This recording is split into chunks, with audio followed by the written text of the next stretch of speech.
In this installment of My Year with Austen, we're going to talk about Northanger Abbey, which is not this book, but it's my bind up of all of them. So let's jump into it.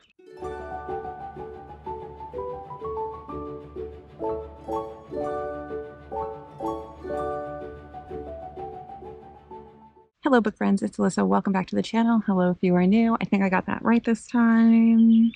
Let's talk about Northanger Abbey. I am very excited to talk about this. Again, I am recording outside on the deck, so hopefully you can hear me. I just really wanted to enjoy the outdoors while I still had some time to do that, because I am going to be going back to a stretch of work soon, and I'm going to have to get back on my schedule of being a night owl. So I'm going to enjoy a cup of tea and talk to you guys about Northanger Abbey.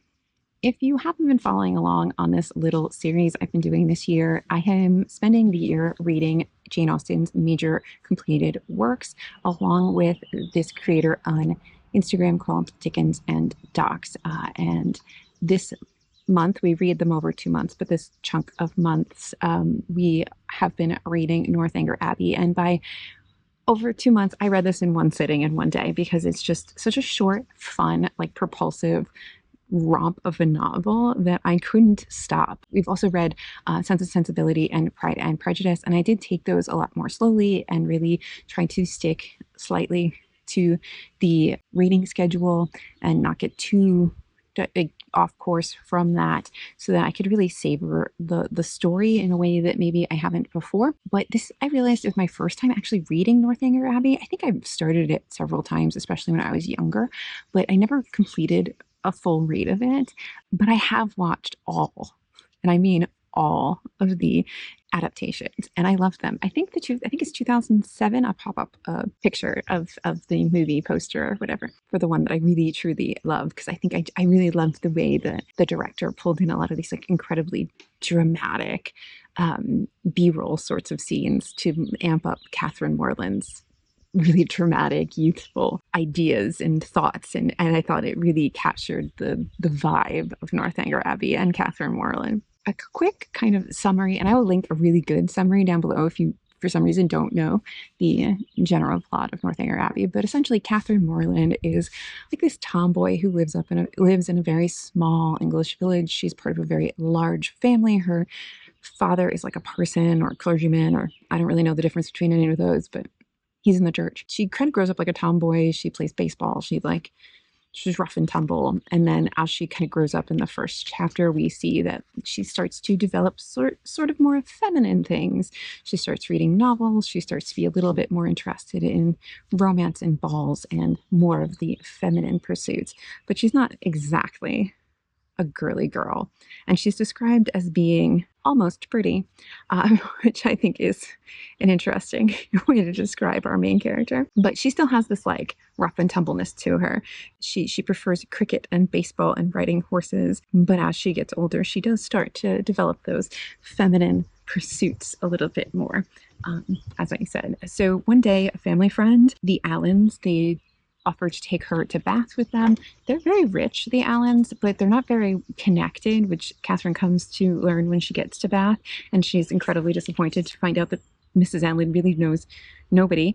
So they spend their first couple of days just kind of meandering around together, stuck in the throngs of the balls and not really knowing anybody and having no one to introduce them to other people. And it's all kind of boring because it's just Mrs. Allen talking about dresses, being a bit vapid. Eventually, they find a friend of Mrs. Allen's from school, and that friend has a daughter. And then Catherine and that woman's daughter, Isabella, become very good friends, very fast friends, very quick friends, the kind of friends you make when you're like a 15-year-old girl and you meet another girl who just seems more experienced and worldly than you. I mean, Isabella has a lot of bravado about her, and she's also a shameless flirt, a gold digger, and she's too much. I mean, the passages where they talk to each other is very interesting because Catherine is very succinct and innocent and naive, and so Isabella will have these paragraphs of just discussion. Words, like dozens and dozens of words to say something, and then Catherine says a sentence in 10 words. It's so for every 20 words Isabella says, Catherine says 5. It's very funny to watch them talk to each other. And then while they're there, Catherine also runs into a very handsome man named Henry Tilney, who she sort of is instantly smitten with. He is very charming. He's very friendly. He knows a lot about dresses. He is also a clergyman, pastor, whatever the clerical title is. She's very smitten. She looks for him everywhere. As soon as she meets him, he goes away. She's bereft. And then she has to deal with Isabella's brother, who is just the most horrible of bro dudes you've ever met in your entire life. He only wants to talk about like his horses and carriages and wagers he places and the things that Catherine just does not care about. I feel like he's a young Mr. Hearst. He's not a conversationalist. He's not charming. He doesn't know how to talk to the ladies. He's really only out to find a rich wife, which he assumes Catherine is, and starts spreading rumors that the Allens are going to be leaving Catherine a lot of money, which causes trouble for Catherine as the plot progresses. Eventually, Henry comes back. She meets Henry's sister, Eleanor. She starts to develop a friendship with Eleanor, who is a much better friend for her.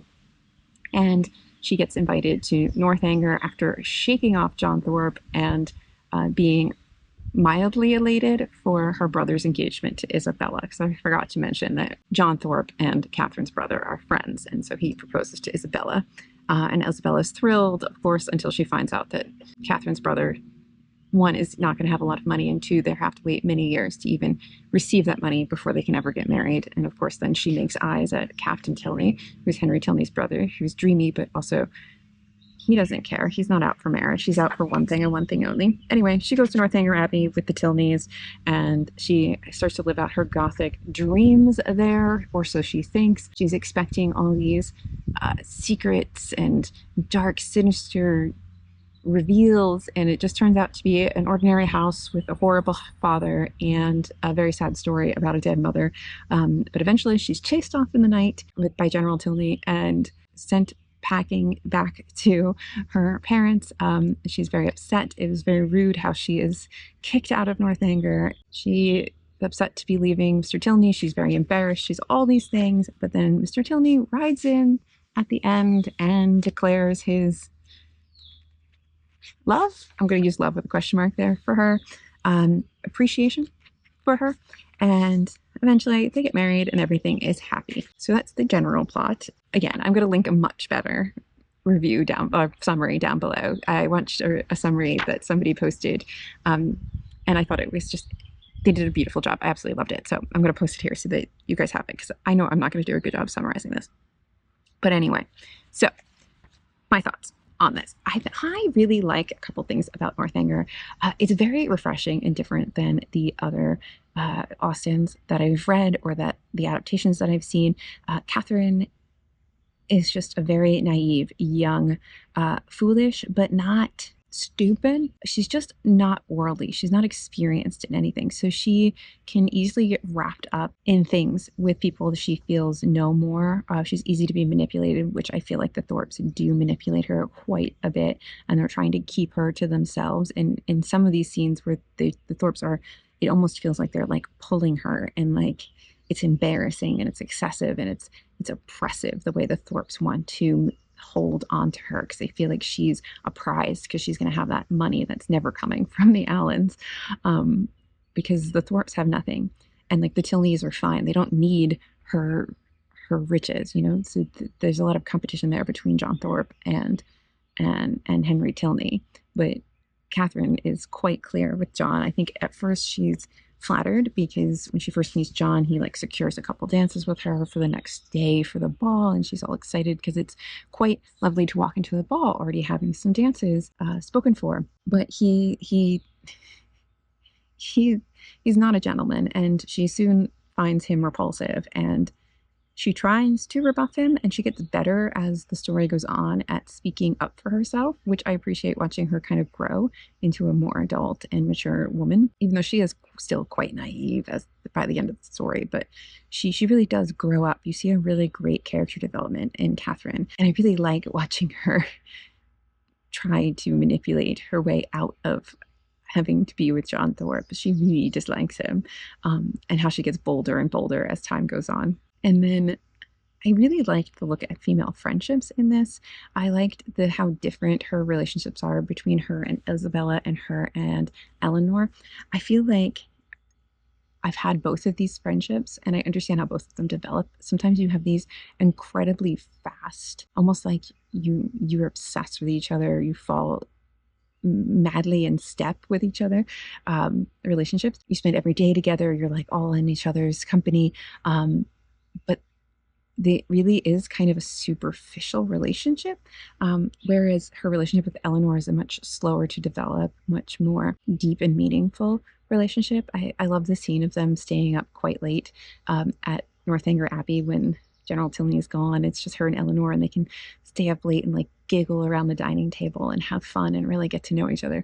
And you don't have scenes like that with her and Isabella. With her and Isabella, it's Isabella like taking charge and leading her, leading this naive, wide-eyed Catherine who's left the small town and come to the big city of Bath, and like Isabella's the one who knows everything and she's going to show her the ropes. And it's really all stroking Isabella's ego. None of it's about actually like developing a relationship with Catherine. So I really liked seeing the contrast in those female friendships and being able to identify similar things in my own life that have happened. Which is the best thing about Austen is how relatable these characters are and these character relationships and the things that happen.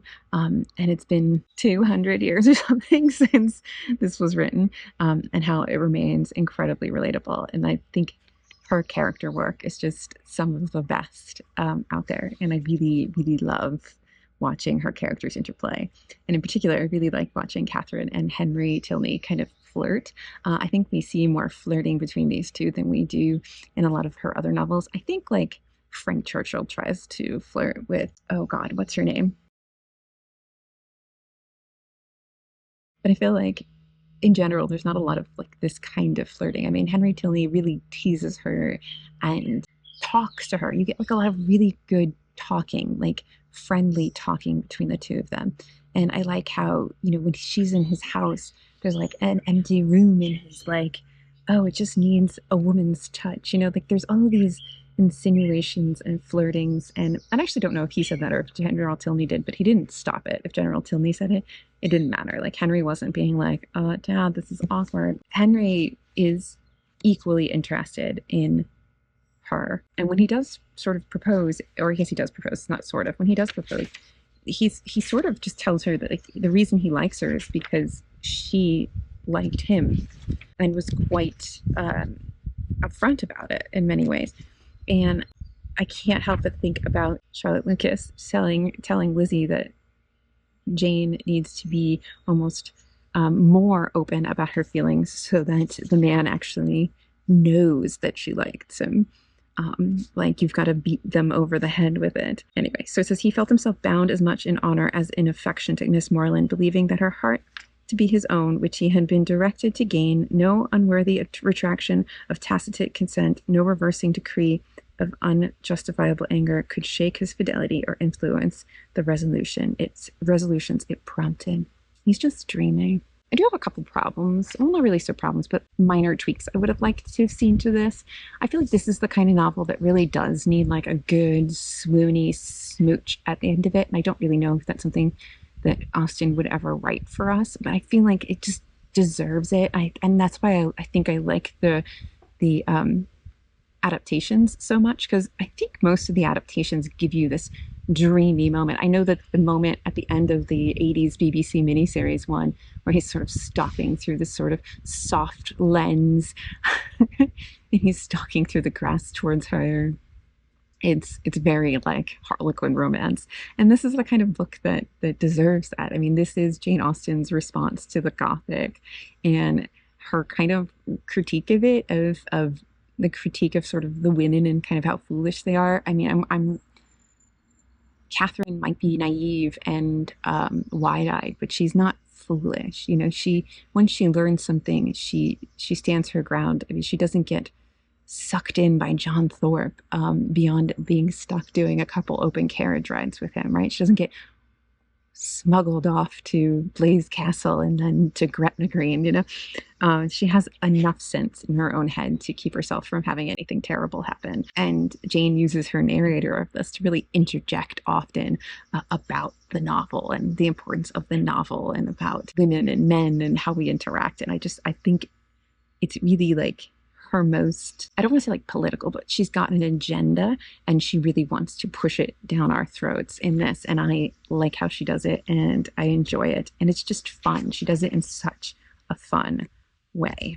The other thing that I really feel like is a miss in the structure of the story that gets fixed in at least one of the adaptations is that Eleanor has a beau and she ends up marrying him at the end of the story. And it's through marrying this like Viscount that she makes General Tilney very happy. And then General Tilney doesn't mind as much that Henry is marrying this like poor girl who he treated incredibly poorly when she stayed in their house and he found out she wasn't rich. But anyway, and I feel like throwing this in at the end, like Austen does in the text, is unfortunate. I like the way at least one of the adaptations does it when they drip this in earlier and we get to see like a clandestine relationship between Eleanor and this love of hers. It just adds something to it. It makes this revelation not feel so like out of the blue. You really see how Henry supports his sister and how he loves love, you know? And I think that it really would have added more to the story to have been introduced earlier on. Than being left to the end as like a surprise. General Tilney's happy now, so everybody can get married. Anyway, I really enjoyed this. I'm currently in the middle of reading The Mysteries of Udolpho, which is the Gothic novel by Anne Radcliffe that Isabella and Catherine are reading in Northanger Abbey, or that Isabella gets Catherine to read in the beginning of Northanger Abbey. And I'm enjoying it as like a exposure to more things that influenced Austen, but I don't know, it's very melodramatic. It's got a lot of poetry in it, very long lyrical poems that I don't care for, and I'm really just here for sort of this. I just want to be swept up in the story. I'm sure I'm missing pieces that a contemporary reader would have picked up on if I was paying more attention to like the poems and some of the other things that are happening, but I'm just really here for the ride to get that like added contextual understanding of something that's happening in Northanger Abbey. But it's all right. I'll give you my thoughts on it later when I'm done, but that's a little sneak peek based on where I am right now. But anyway, I don't know what's up next, but so far we have to get through Mansfield Park, Emma, and Persuasion. I feel like we're probably ending with Persuasion because we're doing these in the order they were written. So I think the next one is Mansfield. I'm not exactly sure. I hope you enjoyed this installment in my year with Austen. I'm thinking of doing this again next year, sort of on my own, but with another author, maybe Virginia Woolf, maybe Edith Wharton. If you have ideas on who would be a really good author to spend the year reading a bunch of their works, maybe not all of them, but a bunch of their works, let me know down below. I think it would be nice to have like another woman author to do this with, and then I can spend another year making a little series. But anyway, thank you guys for watching. My tea is now cold.